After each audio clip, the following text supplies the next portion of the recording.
వరంగల్ ఏదైతే రైతు సంగ్రామం సభ మరికొద్ది సేపట్లో ప్రారంభం కాబోతుంది. దీనికి సంబంధించి తాజా అప్డేట్స్ అందించడానికి మా కరెస్పాండెంట్ లివిల్ లైవ్ ద్వారా సిద్ధంగా ఉన్నాడు. లివిల్ చెప్పండి, రైతు సంగ్రామంకి సంబంధించి తాజా అప్డేట్స్ ఏంటి? రైతులు వస్తున్నారా?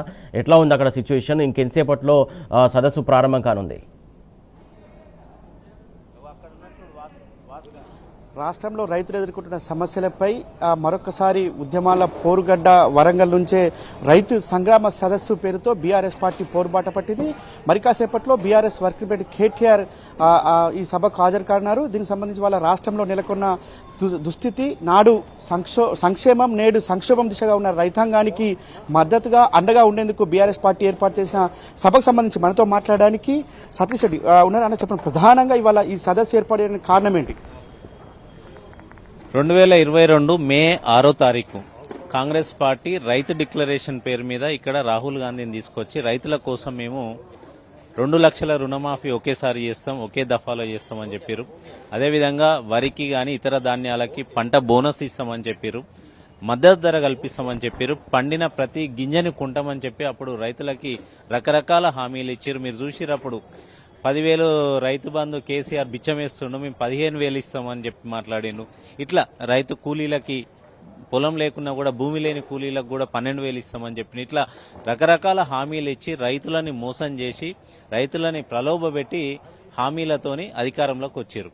వచ్చి 2.5 సంవత్సరాలైంది. వచ్చినప్పటి నుంచి కనీసం అంతకుముందు కేసీఆర్ గారి ప్రభుత్వంలో ఎట్లయితే వరి ధాన్యాన్ని కొన్నారో, ఇతర పంటల్ని కొన్నారో, ఎట్లయితే ఒక్క గింజ లేకుండా కొని వెంటనే వాళ్ళ అకౌంట్లలో ఎట్లయితే డబ్బులు వచ్చినా కనీసం అది కూడా చేయకుండా వీళ్ళు ఇచ్చేది ఎక్కువ ఇచ్చేది పోనీయండి. అంతకుముందు కేసీఆర్ గారు ఏం చేశారో అట్లా కూడా చేయకుండా రైతుల్ని గోసబుచ్చుకుంటున్నారు. ఇప్పుడు చూస్తే మనము వచ్చినప్పటి నుంచి చూస్తే ఇప్పటికీ 3 సార్లు రైతు బంధు ఎగ్గొట్టారు. ఇయ్యాల్సిన రైతు బంధే ఇయ్యకుండా ఎగ్గొట్టారు. తర్వాత 12,000 అన్న తర్వాత ఏం చేసిండు? 2 సార్లు ఎకరానికి ఒక మీటింగ్ పెట్టి కోట్ల రూపాయలు ఖర్చు పెట్టి 1 ఎకరానికి రైతు బంధు వేసిండు. ఇంకొక మళ్ళీ రెండోసారి కోట్ల రూపాయలు ఖర్చు పెట్టి 2వ ఎకరానికి వేసిన, అంటే 2 ఎకరాలకే వేసారు ఇప్పటి వాళ్ళకు వాళ్ళు రైతు భరోసా పేరు మీద. ఇట్లా రకరకాలుగా మోసం చేశారు. ఇప్పుడున్న పరిస్థితి చూస్తే మనము ఇక్కడనే ఇప్పుడు మేము రైతు సంగ్రామ సదస్సు అని పెడితే కేటీఆర్ గారి ఆధ్వర్యంలో ఇక్కడ పెడుతుంటే ఇక్కడనే రైతు సమ్మేళనం అని వాళ్ళు ఒకటి పెట్టారు. ఏం చేసిరని మీరు రైతు సమ్మేళనం చేస్తున్నారు? రైతులకు ఏం మేలు జరిగింది మీ ప్రభుత్వంలో అని మేము ప్రశ్నిస్తున్నాం. ఎందుకంటే ఇక్కడ మేము మీటింగ్ పెట్టినాం కాబట్టి దీనికి పోటీగా ఒక మీటింగ్ పెట్టాలి. మొన్న జగిత్యాలలో కేసీఆర్ గారు ఒక మీటింగ్ పెట్టారు కాబట్టి పోటీగా సీఎం ఒక మీటింగ్ పెట్టాలి. అంటే మేము ఏదైతే చెప్పాలనుకుంటున్నామో ప్రతిపక్ష పార్టీ గొంతుని ప్రజల్లోకి పోకుండా ఎట్లా చేయాలనే ఆలోచన చేస్తారు తప్ప ప్రజలకు రైతులకు మనమేం చేద్దాము, మన ప్రభుత్వం ఏం చేయాలని మాత్రం ఆలోచించట్లేదు. ఇంకోటి చూస్తే ఈ రోజున్న పరిస్థితి వరి ధాన్యం గాని మక్కలు గాని పరిస్థితి, రోడ్ల మీద మీరు తెలంగాణ రాష్ట్రం మొత్తం మీద ఏ రోడ్డుకైనా పోండి, ఎక్కడైనా ఏ రోడ్డు మీదైనా వరి ధాన్యం కానీ మక్కలు కానీ కనపడకుండా ఉండే పరిస్థితి లేదు. అంటే మొత్తం రోడ్ల మీద పారబోసుకొని రైతులు ఈరోజు రోడ్డు మీద పడుకున్నారు. అంటే ధాన్యం ఎప్పుడు వర్షం పడుతుందో ఏమవుతుందో అని నిద్ర లేకుండా దాన్ని కాపలా కాసుకుంటూ రోడ్ల మీద వెయిట్ చేసుకుంటూ రోడ్ల మీద కాపు కాసుకుంటూ ఉన్నారు. రాత్రిపూట రోడ్ల మీద పడుకొని ఉంటున్నారు. మీరు చూస్తే రాత్రి ఏ రోడ్డుకు పోయినా కూడా ఇప్పుడు మీరు ఇక్కడ నుంచి హైవే నుంచి మన వరంగల్ నుంచి హైదరాబాద్ వరకు పోండి, మక్కలు వరి ధాన్యమే కనపడుతుంది రోడ్డు మీద మొత్తం. అంటే ఇలాంటి పరిస్థితి ఎందుకు వచ్చింది అంటే ఈ ప్రభుత్వం కొనట్లేదు పూర్తిగా, అసలు వరి ధాన్యం కొనట్లేదు, మక్కలు కొనట్లేదు. రాత్రి చూస్తే ఈరోజు మొత్తం మంచిర్యాల జిల్లాలో ఈరోజు జరిగిన ఘటన ఇది. అక్కడ వరి ధాన్యంని కాపాడుకోవడానికి రాత్రి ఆడ పడుకొని ఉన్నారు. రాత్రి అనుకోకుండా భారీ వర్షం పడ్డది. పడుకున్నప్పుడు ఆ భారీ వర్షం పడ్డప్పుడు దాన్ని కాపాడుకునే ప్రయత్నంలో ఆ పక్కనే ఉన్న ఏదో గోడగూలి కొంతమంది రైతులు మంచిర్యాల జిల్లా లక్షెట్టిపేట మండలం అనుకుంటా 3-4 చనిపోయారు, రైతులు చనిపోయారు. అంటే పాపం సంవత్సరం మొత్తం కష్టపడి పంట పండించుకొని ఆ పంట కొనాల్సిన బాధ్యత ప్రభుత్వం ఉంది కదా, ఆ ప్రభుత్వం వాళ్ళ బాధ్యత నిర్వర్తించకపోవడం వల్ల ఈరోజు రైతులు బలవుతున్నారు. మరి రైతులు చనిపోతున్నారని పట్టించుకుంటున్నారా? అది లేదు. వాళ్ళు చేస్తున్న పనులేంది, వాళ్ళు చెప్పింది ఏంది అనేది ఈ రోజు మా సభ ఏంటంటే రైతు సంగ్రామ సదస్సు. అంటే ఈ రోజు రైతులు ఇబ్బంది పడుతున్నది, రేవంత్ పాలనలో రైతు ఎలాంటి ఇబ్బందులు పడుతున్నారు అనేది రైతుల తరపున రైతుల కోసం రైతులతోని ప్రశ్నించే సభనే రైతు సంగ్రామ సదస్సు.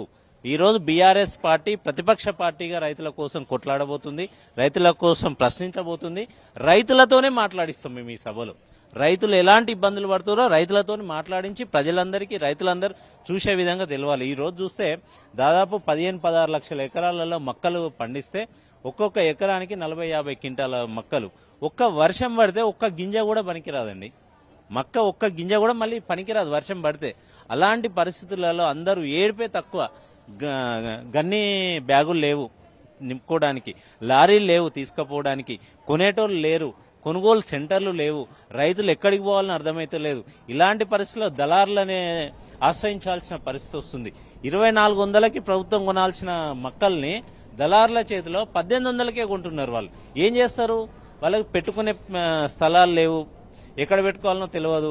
పంట పండింది, ఆ పంట ఎక్కడ పోతుందో, కష్టపడి పండించిన పంట దాదాపు పంట పోతే ఎకరానికి ఇప్పుడు 2400 అంటే 1,20,000, 50 క్వింటాలు పండిందంటే అంటే 1,20,000 నీళ్ళలో పోసినట్టు అవుతుందని ఎంతకో కొంతకు అమ్ముదామని 1,800 రూపాయలకు అమ్ముతారు. అంటే ఒక్కొక్క ఎకరానికి దాదాపు 30,000 తక్కువకి నష్టానికి అమ్ముకుంటున్నారు ఈరోజు రైతులు. అంటే 15 లక్షల ఎకరాలంటే దాదాపు 45,000 కోట్ల నష్టాన్ని ఈరోజు తెలంగాణ మక్క రైతులు అనుభవించాల్సిన పరిస్థితి ఉన్నది. దీని వెనుక ఒక పెద్ద కుంభకోణం ఉందని కూడా నాకు అనిపిస్తుంది. అంటే రైతుల పంట, మక్క రైతుల పంట కొనాల్సిన ప్రభుత్వం కొనట్లేదు కాబట్టి దాన్ని దళారులు కొంటున్నారు కాబట్టి ఆ దళారుల నుంచి మళ్ళీ ఈ మంత్రులకో ఈ ప్రభుత్వ పెద్దలకో డబ్బులు పోతున్నట్టు కనబడుతుంది. అందుకే రైతులను ఇబ్బంది పెడుతున్నారు. ఇంకో పక్క చూస్తే వరి ధాన్యం, అసలు మొత్తం వరి ధాన్యం మొత్తం ఇప్పుడు చూస్తే ఈ రోజు రాత్రి మంచిర్యాల జిల్లాలో మొత్తం వరదలై పోతున్నది, నీళ్లలో కొట్టుకొని పోతున్నాయి వరి ధాన్యం రోడ్డు మీద. ఎందుకు ఈ పరిస్థితి? కేసీఆర్ గారు ఉన్నప్పుడు ఎట్లా కొన్నారు, మీరు ఎందుకు కొనలేకపోతున్నారు? అంటే చిత్తశుద్ధి ఉండాలి రైతుల పాలిట. మేము రైతు రాజ్యం చేస్తామంటే సరిపోదు. రైతులకు ఏం కావాలి, ఎప్పుడు కావాలి, ఏ అవసరం ఉన్నది, ఎప్పుడు మనం ఎలాంటి చర్యలు తీసుకోవాలని ప్రభుత్వానికి ముందు చూపు ఉంటే ఇవన్నీ సాధ్యమవుతుంది. కేసీఆర్ గారు అట్లా ఆలోచించారు కాబట్టే రైతులకు ఎప్పుడు కూడా ఏ రోజు కూడా నీళ్ళకు కానీ కరెంటుకు కానీ రైతుల పంట కొనుగోలులో కానీ ఎక్కడ కూడా ఇబ్బంది కలగలేదు.